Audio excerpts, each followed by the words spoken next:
Hey race fans, welcome back to Behind the Helmet. I'm Sean, and joining me today, driving the number 98 Ford Mustang for Stewart-Haas Racing in the NASCAR Xfinity Series, Chase Briscoe. Chase, thanks so much for joining us.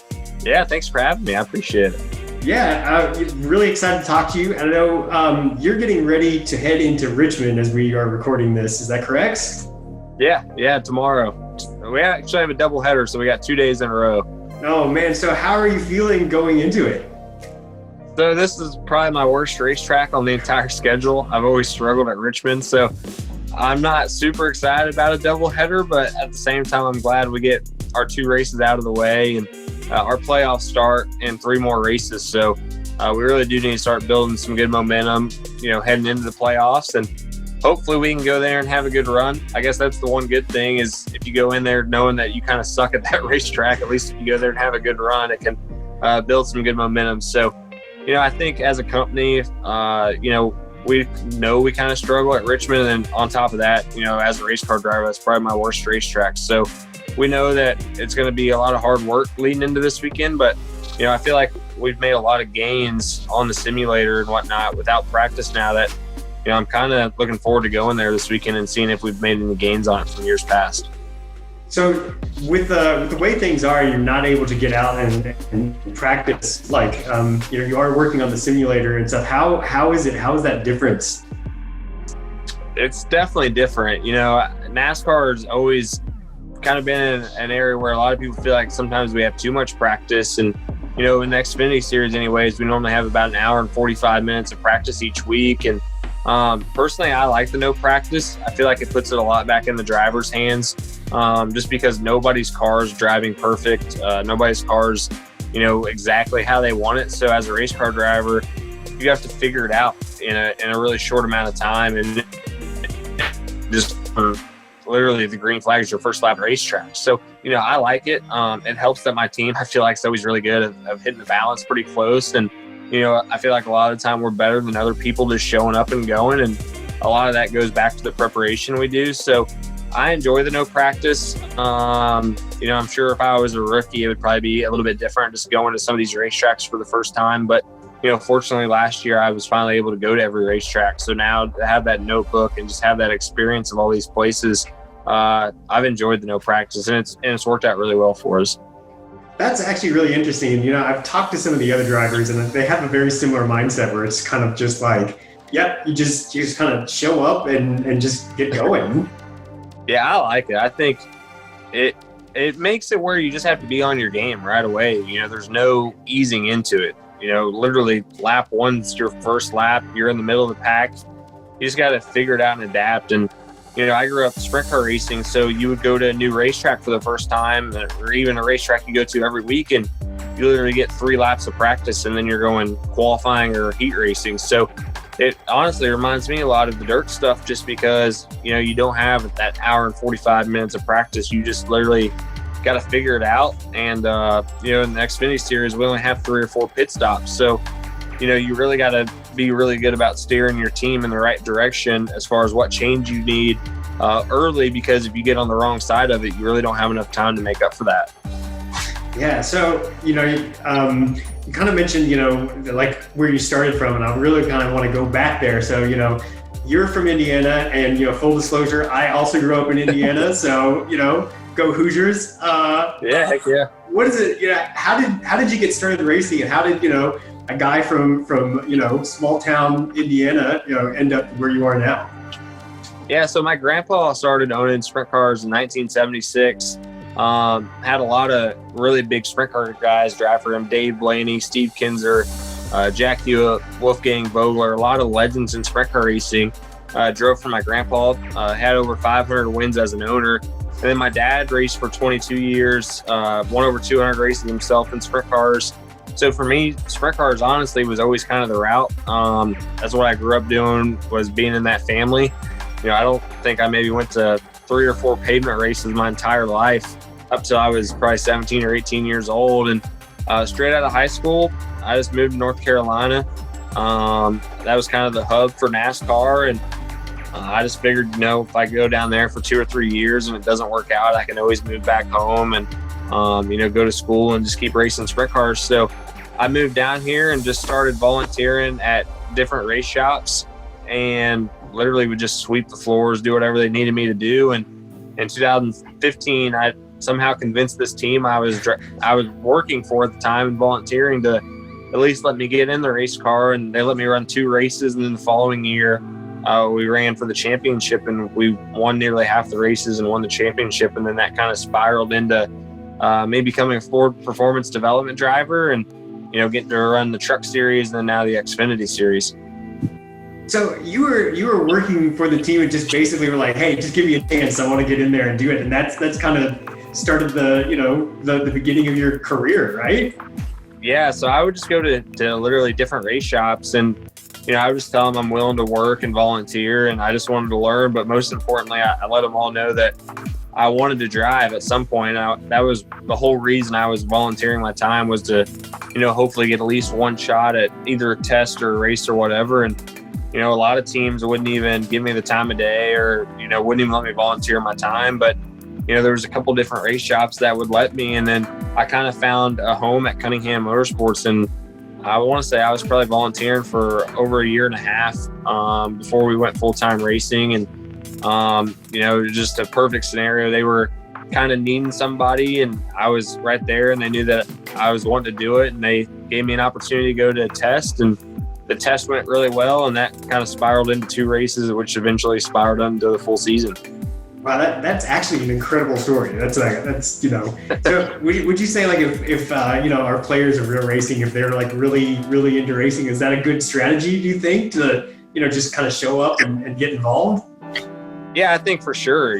Everybody, especially on the NASCAR side, it's kind of got this mindset that if you don't have money, you can't make it happen. And I feel like I'm the complete opposite. I've never brought a single dime to any race team. All these teams know what they're getting, at least now that, I don't come from money. I don't have any, money behind me. And, starting off, I just went there and, was willing to work, and, everything went perfect for me. It was a 1 in a million situation. And, I'm not saying that it's easy to do, because it was definitely frustrating. I was literally moving back the weekend that I found out I was going to get an opportunity to test. I'd been down for 3.5 years and was over it, and it all worked out. So it's definitely not easy, but it is doable. There's other people that have made the same thing happen. And I think that's the biggest thing, is just being willing to work and, show that you're willing to put in the effort. And for me, I always just tried to treat everybody with respect and how I wanted to be treated, because you never knew who that person might know that you worked with. And, a year and a half from now, they might be at another team that needs a driver. And hey, there's this Chase Briscoe kid. He's willing to come volunteer his time if you guys want to give him a shot. So I always tried to use that mentality, and 9 times out of 10, it always worked for me. Man, that's actually an incredible story. That's really great. That is awesome. I think there's got to be something said, I think, kind of coming from a similar place. I think, yeah, you kind of are instilled with that, treat everyone, with respect, work hard.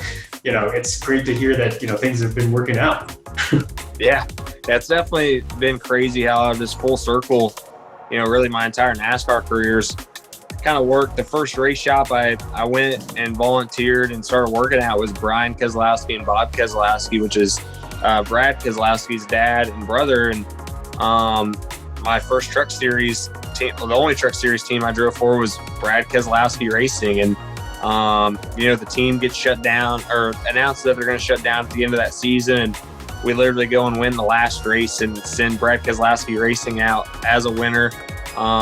And I was, driving for them. After that was the first race team I went and volunteered for and worked at. And, I remember I would literally sneak into these NASCAR tracks and hand out business cards, and going up to people like Jack Roush and trying to just get a meeting with him. And, he's like, I don't do meetings. He had no idea who I was. He didn't care. And 2018, I get a drive for Jack Roush. And then my childhood hero was Tony Stewart, still is my hero. And the last 2 years, I've got a drive for him. And, this year I got to work with his old crew chief, Greg Zipadelli, and win at Indianapolis. For me, Indianapolis Motor Speedway is a huge deal. Same for Tony. And to win at Indianapolis Motor Speedway, driving for my hero with his old crew chief, it's just crazy how a lot of stuff's came back full circle now. Dude, that is like everything you're telling me. I'm just like, whoa, I'm familiar with your career, and I did, brushed up on some research, but I think like hearing these stories, you should like write a book or something. This is incredible. A lot of people don't realize the story behind, a lot of the stuff, and it is crazy to look back on now and to see how many of those things have came back full circle. It's definitely very humbling and crazy that it's all worked out that way. I've, without a doubt, been extremely blessed to be able to get the opportunities that I have to, like I said earlier, I don't come from any money, and to somehow get a ride in NASCAR, from volunteering at race shops, getting turned down at a lot of these race shops that I eventually went back and drove for is definitely crazy to think. Yeah, man, that's really something. Yeah. Let me ask, with the craziness of the pandemic, I've been bringing this up a lot in interviews, and what is kind of, I guess, a couple of things. Like, what do you see as like the big difference, the big shift that's kind of happened? I guess would be one in terms of like what it was like, pre-COVID and then post-COVID, and then I think the other thing, just as a fun, like, what did you do during that break? Yeah, I think pre-COVID, I didn't take for granted getting to hang out with, friends and family, where now, you were just talking about how you haven't seen any of your friends for almost 2 months, and it's a little more relaxed where I'm at. And, I think after not seeing some of those people for, 2 or 3 months, you really appreciate even just going to dinner and being able to go out and, go eat food with my wife at a sit-down restaurant instead of ordering, delivery or whatever, eating at home.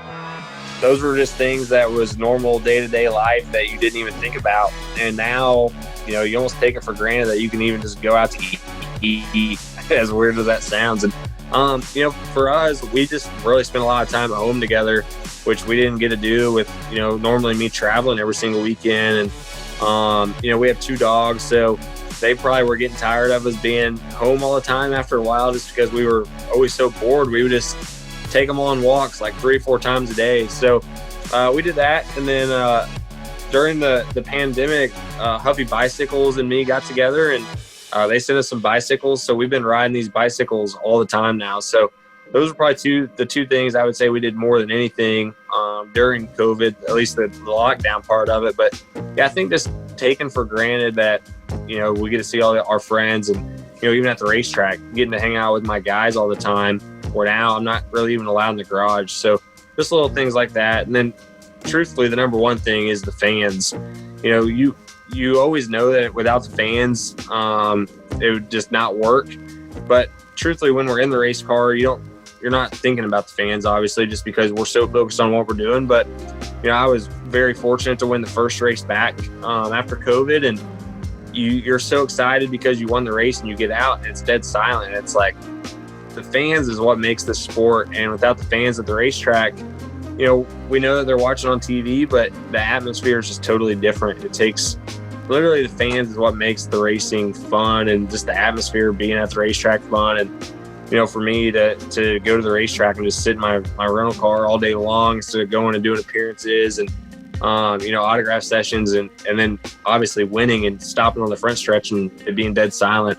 That's the one thing I definitely took for granted, was just the fans' reactions, because you really feed off that. And without the fans at the racetrack, it sucks. I'm not going to lie. And we actually have fans for the first time at Bristol in 2 weeks, and I can't wait. We're going to have 20-something thousand people there, so that's going to be awesome.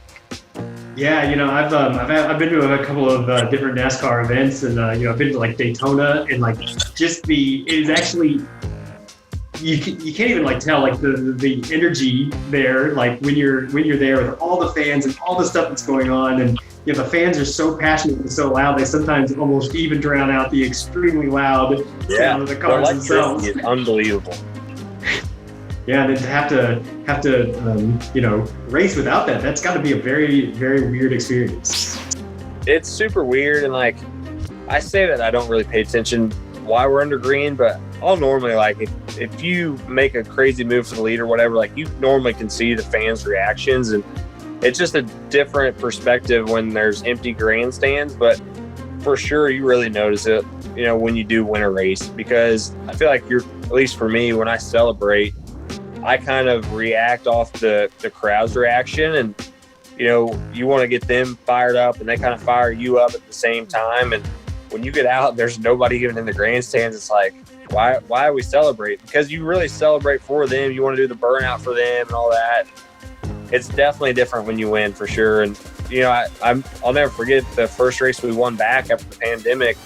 My spotter, I normally won't ever, I don't even see him. He's so far up there, and he was literally on the front row of the grandstands, and me and him were talking, at normal, loudness, and it was just weird for sure. Man, that is crazy. Yeah. So, we're looking at, we're also, we've got the Cup Series is in the game right now. So, who is one for you? Like, who do you look at, in that series? Like, who's one to watch if someone you're going for? I think for me, the closest example would be all the rookies right now, between Tyler Reddick, Christopher Bell, and Cole Custer. Just because I feel like I really relate well to all those guys. Christopher Bell, I've been racing against him for 5 or 6 years, probably actually almost 8 years. We both grew up in the sprint car scene. We're literally a day apart in age. We've been racing online for probably the last 16 years against each other. So, for him, I would say he's one guy that I really feel like I relate well to, just because we grew up doing the same thing. And then Tyler Reddick's another dirt guy that is, the same age as me. And then Cole Custer, he's a couple of years younger than me, but we were teammates last year in the Xfinity Series. And then, he's in the same organization as me, just on the Cup side. So all three of those rookie guys, I feel like I really watch what they do, just because I know how they race. I've raced with them a lot. And to see how they've been performing in the Cup Series is, honestly a confidence booster for those guys to go over there with no practice and still be able to compete. Cole's been able to win a race. So, it's super encouraging for me. I think you never know whenever you do make the step up, if you're ready or if you're even capable of doing it. And to see guys that you've raced against and know you can run with do so well on the Cup side, it definitely helps. Yeah, I actually just interviewed Cole. He was a super nice guy, and I think you're right. I think seeing those rookies come up, kind of the new wave of drivers, and watching yourself and everyone in the Xfinity Series, and it's really interesting. Having said that, what do you see in the future for yourself, and where do you see like the sport going? Yeah, I think the sport's going to be, truthfully, I think it's going to change a lot through COVID. Just from a standpoint of economically, what's this going to do now that COVID's hit? Obviously this sport is really driven by sponsors, and, budgets are going to be changed because of COVID and all these things. And, truthfully, I think it'll change the landscape forever. Just because I think once we take such a scale back due to COVID, that we realize, hey, we can do it at a lower level, at least from a money side of things. I think it's going to change a lot. And then the new car in 2022 is going to change everything as well. So I think that those are kind of the two big question marks right now. Is one, what does COVID do to NASCAR from an economic standpoint? But then this new car is also economically going to change a lot. And how's this car going to drive? How's it going to race? And all these things. So, I think that's one thing for NASCAR. I'm curious to see how it goes. And, I think this car is going to make the racing way better from a standpoint of the smaller teams are going to be able to compete. But from a personal side of things, I would love to make it to the Cup Series. I think that's every race car driver's dream, is to make it to Cup. And, for me, I want to do it in something that's capable of winning. And if I could stay at Stewart-Haas Racing, then that would be awesome. They definitely have really, really good race cars. And I've been very fortunate my entire, at least pavement career, to be in stuff capable of winning. And I want to try to keep it that way if I can. Well, Chase, heading into Richmond, good luck. You definitely one to watch, and we'll be talking to you soon, I'm sure. Yeah, I appreciate it. Thanks for having me. It was fun. All right, thanks.